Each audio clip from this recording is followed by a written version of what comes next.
Welcome to our weekly discussion of all things current in California politics. I'm Walt Gray, joined again this week by Rich Ehisen, editor-in-chief of Capital Weekly publication. Rich, good to have you here. We're talking about this before. Let's start with the governor, Governor Newsom. Whenever someone local gets an interview with the governor, it's a pretty good get. The governor doesn't generally sit down with local media. He's more of a national profile. He's also finishing up a memoir.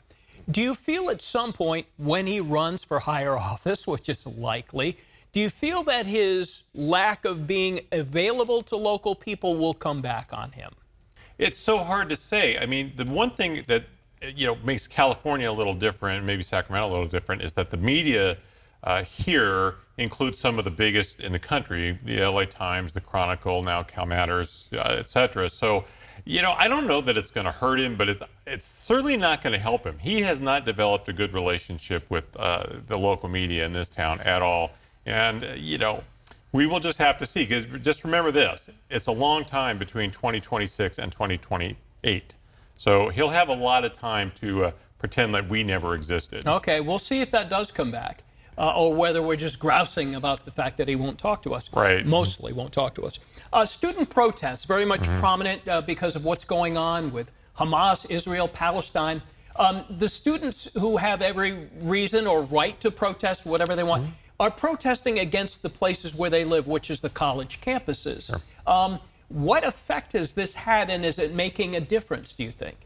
Well, it has certainly opened up the discussion about a lot of things, including, anti-Semitism on campuses, Muslim feelings on campuses. There's no question about that, whether or not, student safety on campus. I will say this: I mean, some of the things that we've seen, like in Columbia and others, a lot of the folks coming onto campus are not actually students there. That's normal. We see that with a lot of these things. Yeah, agitators. Absolutely. I don't know if it's going to even come close to getting them what they want, because I can't see any major university divesting or whatever because of this. But if these go on for long enough, we will see in the fall.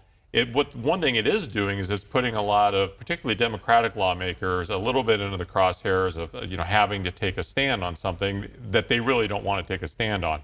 That's what the biggest impact is so far. It seems, according to the people at Sac State who were protesting, they feel that they were successful.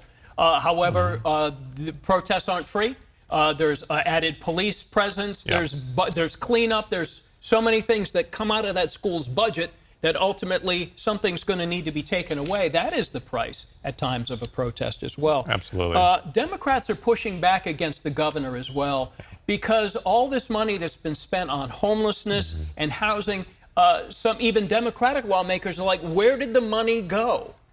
This is the ongoing dichotomy that happens all across politics, right? If the feds give money or the state gives money, it all often goes to the locals, and they have a tremendous amount of power over how these things get spent. With an election coming up, there is a lot of concern from both sides of the aisle about the accountability here, because it is a terrible look. Yeah, it is. If millions of dollars have been allocated and spent, and there's still a problem, people who are just driving by are like, where's all this money going? You still see the problem on your streets. And I'll tell you, it's like the retail theft issue. When people feel it in their neighborhood, they get very, very emotional about it. It's on. All right, Rich, thank you. Good to see you again.